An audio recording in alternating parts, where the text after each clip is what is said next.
In a small village called Anam, tucked between green hill and ancient trees, there lived a girl named Chioma.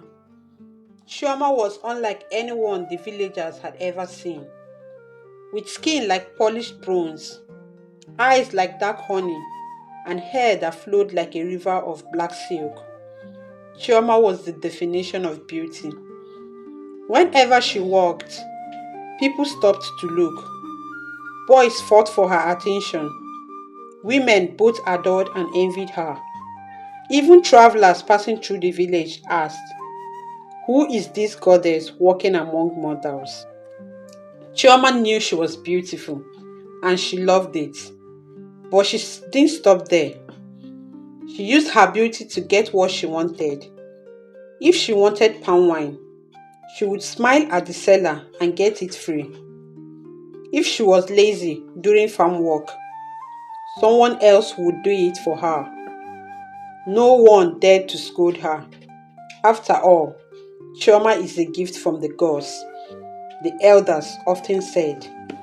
Yet, deep in the hills, an old seer watched.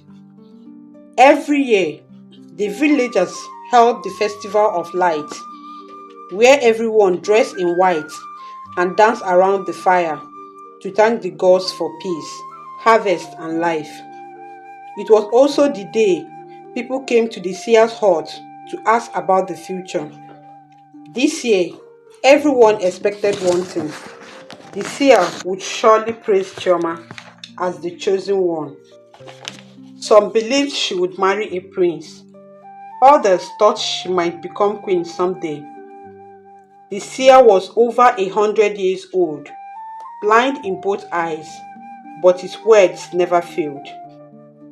His hut was decorated with bones, feathers, and old clay pots that whispered when the wind blew. One by one, villagers entered and came out smiling. Then it was Chioma's turn. She walked in with pride, expecting praise, but something was off. The seer's head slowly turned towards her. Then he trembled. Silence, a long one. Then the seer spoke. His voice was slow but deep, like thunder hiding in the clouds. You walked with grace, but your beauty is not your own, he said. You walked like morning sun, but darkness follows you. Amara frowned. What do you mean? She asked, laughing nervously. The seer's blind eyes opened wide. The beauty you wear was stolen from another, and the day you find out the truth, it will break you. Gasps echoed from outside. Word spread like wildfire. The whole village was in shock. Amara left the hut shaking, but quickly smiled and brushed it off. He is old. He must be confused, she told herself. But the worst words stayed with her. Every night she heard them again. Your beauty is not your own. Days after the festival, Amara began having dreams.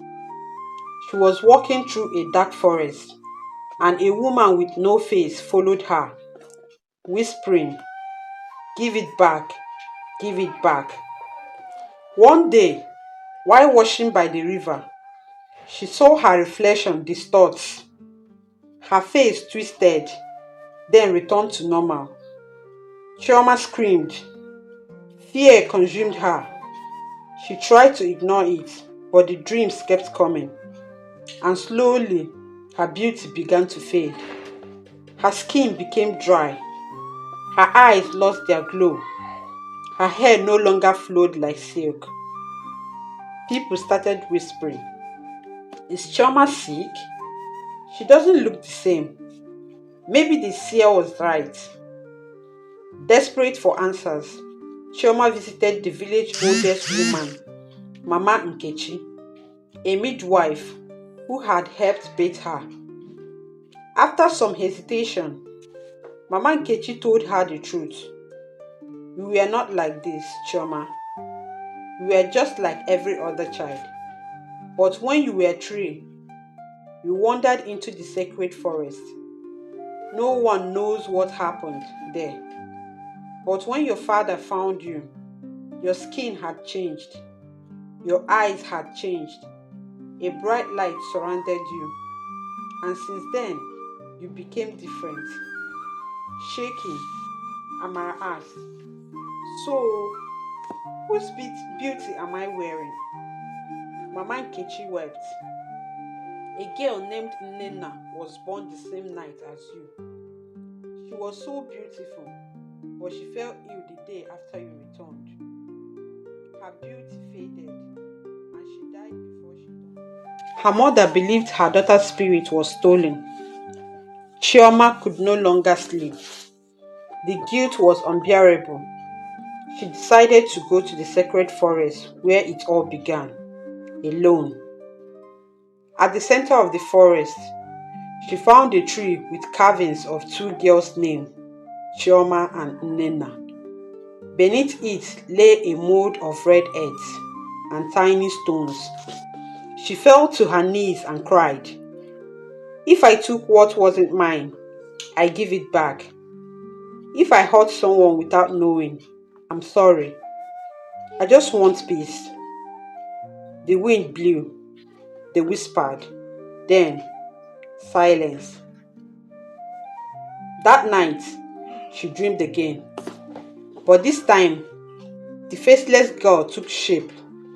She was beautiful, glowing and smiling. "Thank you," the girl said, and disappeared into light. Chioma woke up. She felt light, not just in body, but in her soul. Her beauty had not returned the way it was before. But now, there was a glow from within. People noticed something different. Not her looks, but her kindness, her humility. She smiled more, helped the sick, listened more than she spoke. Even the seer, when she visited him again, smiled and said, "Now you are truly beautiful." And this time, the villagers agreed, not because of her face, but because of her heart. Truly, beauty is not in the face, eyes, or skin. It is in the soul. And when we borrow what's not ours without asking, even the most beautiful things can become curses. But with humility and truth, If you enjoyed the we can story, always find redemption. please like the video. If you Comment on the comment section. Let me know what you learned from the tale. Subscribe for more enchanting tales like this. Thank you.